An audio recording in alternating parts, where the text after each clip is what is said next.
ကျက်တူရွေးချစ်သူများအားလုံးမင်္ဂလာပါဒီဗီဒီယိုလေးမှာတော့မမမျိုးရင်ကျက်တူရွေးတွေကလူကြိုက်အများဆုံးဖြစ်တဲ့ကျက်တူရွေး၃မျိုးအကြောင်းကိုတင်ဆက်ပေးသွားမှာပါအဲ့ဒါတွေကတော့ကျက်တော်ကျေးတမာလူအများခေါ်ကြတဲ့ကျေးကျုံနဲ့ရေကလမာတို့ဖြစ်ပါတယ်သူတို့တွေကဘလူကွာချားလဲဘာလို့လူကြိုက်များရတာလဲဆိုတာကိုဒီဗီဒီယိုလေးမှာပြောပြပေးသွားပါမယ်ပထမဆုံးပြောပြချင်တာကတော့ကျက်တော် Alexandrian Parakeet ပါသူကဒီ၃မျိုးထဲမှာအရွယ်အစားအကြီးဆုံးဖြစ်ပြီးထင်ရှားတဲ့အချက်ကတော့ပခုံးမှာကျက်သွေးရင်အောင်အနီကွက်ပါရှိတာဖြစ်ပါတယ်နှုတ်သီးကအတော်လေးကြီးမားထူတဲ့အစိမ်းရောင်ငှက်မျိုးဖြစ်ပါတယ်အဖိုရီမှာလေတိုင်းနောက်ဘက်မှာပန်းရောင်တန်းပြီးတော့လေးအောက်မှာအနက်ရောင်တန်းတဲ့လက်ရည်ရှိပြီးခန္ဓာကိုယ်ကတော့လက်မ20ရှိပါတယ်သူ့ရဲ့ကိုယ်လုံးကိုယ်ထဲကြီးမားခံရမှုကြောင့်ဒီကြိုက်များပါတယ်။ဉာဏ်ကောင်းပြီးစကားတင်ပေးရင်လည်းအတန်ဩဇာကောင်းကောင်းနဲ့တီးတအောင်ပြောတတ်လို့ပြည်တွင်းပြည်ပကစက်တူရေးချစ်တူရေးကြမှာနာမည်ကြီးလူကြိုက်များပါတယ်။အင်္ဂလိပ်အမည် Alexandrian Parakeet ဆိုတဲ့နာမည်အတိုင်းမဟာအလက်ဇန္ဒာဘုရင်ကိုအစွဲပြုကအမည်မဲ့ခေါ်တာခြင်းဖြစ်ပြီးရှေးရခင်ကကျက်တော်ကိုမင်းမျိုးမေးတွေများဘုံတရှိလူကြီးလူကောင်းများနဲ့စက်တူရေးများကအထူးတန်ဖိုးထားကဝေးမြူခဲ့ကြပြီးမျိုးစိတ်ကွဲ၅မျိုးရှိပါတယ်ဒုတိယတစ်မျိုးကတော့ကျေးကျုံ Rose Wing Parakeet လို့ခေါ်ပါတယ်နိုင်ငံတကာမှာတော့ Indian Ringneck လို့လူသိများပါတယ်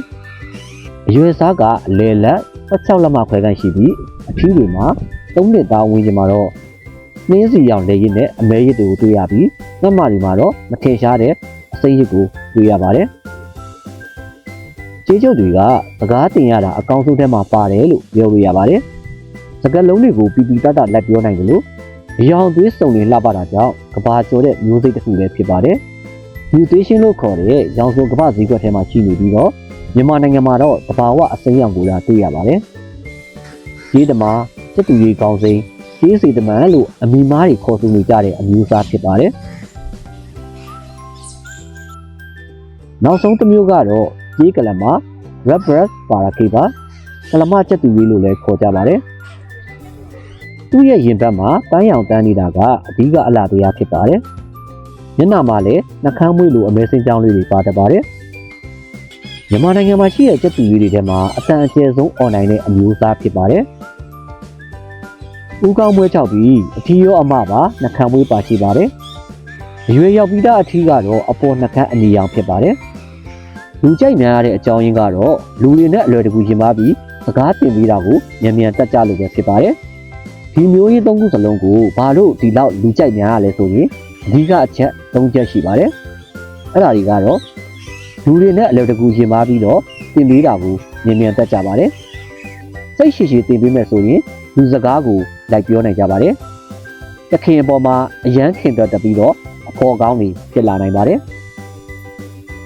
မိတ်ဆွေတို့ကရောဒီ၃မျိုးထက်မှာဘယ်မျိုးစားကိုအကြိုက်ဆုံးလဲ။ comment မှာမျှဝေပေးလို့ရပါတယ်။နောက်ထပ်ဘူတုဒရစရာဗီဒီယိုတွေအတွက်